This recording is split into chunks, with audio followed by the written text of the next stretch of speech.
Hello மக்களே, மதுராஸ் பலவிதம். மகா சிவராத்திரியோட மகிமையை பற்றி பார்க்கலாம். மாசி மாதத்தில் வரும் சிவராத்திரி மகா சிவராத்திரி. பார்வதி தேவி அவங்க இரவு முழுவதும் கண் விழித்து சிவபெருமானை பூஜித்த நாள் தான் இந்த சிவராத்திரி அப்படின்னு நம்ம சொல்கிறோம். மாசி மாதத்தில் அமாவாசைக்கு முன் வரும் சிவராத்திரி நாள் தான் மகா சிவராத்திரி.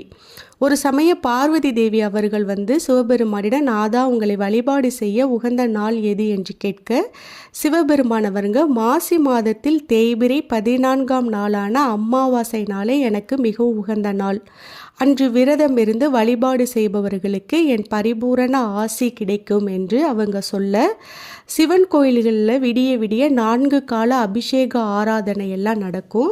முதல் கால பூஜையில் பால், 2ஆம் கால பூஜையில் தயிர், 3ஆம் கால பூஜையில் நெய், 4ஆம் கால பூஜையில் தேன் அப்படின்னு சொல்லி 4 கால பூஜைகளும் சிவன் கோயில்களில் ரொம்ப சிறப்பாக நடைபெறும். நம்ம இந்த பூஜையில் நம்ம கலந்துக்கிட்டு நம்ம குடும்ப நலன்களுக்காகவும் நம்ம வேண்டிக்கலாம். மகா சிவராத்திரி மகிமையை சிவன் நந்தி தேவருக்கு சொல்லியிருக்கிறாரு. நந்தி தேவர் மற்றவர்களுக்கு சொன்னதாக புராணங்கள் சொல்கின்றன. இந்த மகா சிவராத்திரியை பார்வதி தேவி அவங்க மட்டும் வழிபடலை, ஒவ்வொரு கடவுள்களுமே வழிபட்டிருக்காங்க. அப்படி பார்த்தீங்கன்னா சித்திரை மாத தேய்பிரை அஷ்டமி அன்று உமாதேவி அவர்கள் வழிபட்டிருக்காங்க. வைகாசி மாத வளர்பிறை அஷ்டமி சிவராத்திரி அன்று சூரியன் ஈசனை வழிபட்டிருக்காங்க. ஆனி மாத வளர்பிறை சதுர்த்தசி சிவராத்திரியில் தன்னைத்தானே வழிபட்டிருக்கிறாரு. ஆடி மாதம் தேய்பிரை பஞ்சமி சிவராத்திரியில் முருகன் வழிபட்டிருக்காங்க. ஆவணி மாத வளர்பிறை அஷ்டமி சிவராத்திரி சந்திரன் வழிபட்டிருக்காங்க. புரட்டாசி மாத வளர்பிறை திரியோதசி சிவராத்திரியில் ஆதிசேஷன் சிவனை வழிபட்டிருக்கிறாங்க. ஐப்பசி மாத வளர்பிறை துவாதசி சிவராத்திரியில் இந்திரன் வழிபட்டிருக்காங்க. கார்த்திகை மாத வளர்பிறை சப்தமி தேய்பிரை அஷ்டமி என 2 சிவராத்திரிகள்.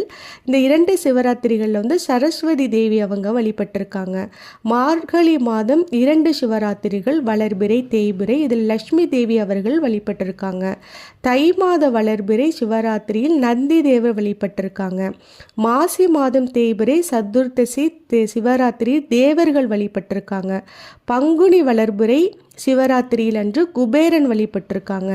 இவ்வளோ பெருமை வாய்ந்த சிவராத்திரி விரதத்தினை நாம் கடைபிடித்தோம்னா சிவனோட அருள் மட்டும் இல்லைங்க, அத்தனை தெய்வத்தோட அருளுமே நமக்கு கிடைக்கும். இதில் ஆழகால விஷம்னு 2 விஷம் தோன்றிய போது அதை பார்வதி தேவி அவர்கள் நிறுத்தி வழிபட்ட நாளாகவும் சொல்லப்படுகின்றது. இது மட்டும் இல்லாமல் இது சிவனுக்கு மட்டும் நம்ம சிவராத்திரின்னு சொல்லாமல் கிராமப்புறங்கள் எல்லாம் பார்த்தீங்கன்னாக்கும் அவங்கவுங்க குலதெய்வத்தை வேண்டுவாங்க. அந்த அன்னைக்கு சிவராத்திரி மாசி மாதத்தில் வர சிவராத்திரி அன்னைக்கு போய் அவங்கவுங்க குலதெய்வங்களுக்கு பொங்கல் வைத்து அவங்க வேண்டுதல்கள் எல்லாம் செலுத்தி திருவிழாக்கள்லாம் ரொம்ப பிரம்மாண்டமாக நடக்குங்க. மேடை கச்சேரிகள்லாம் போட்டு விடிய விடிய கண் விழிக்க வச்சு இதுவும் ஒரு குறிப்பிட்ட விழாவாக கொண்டாடப்படுகின்றது.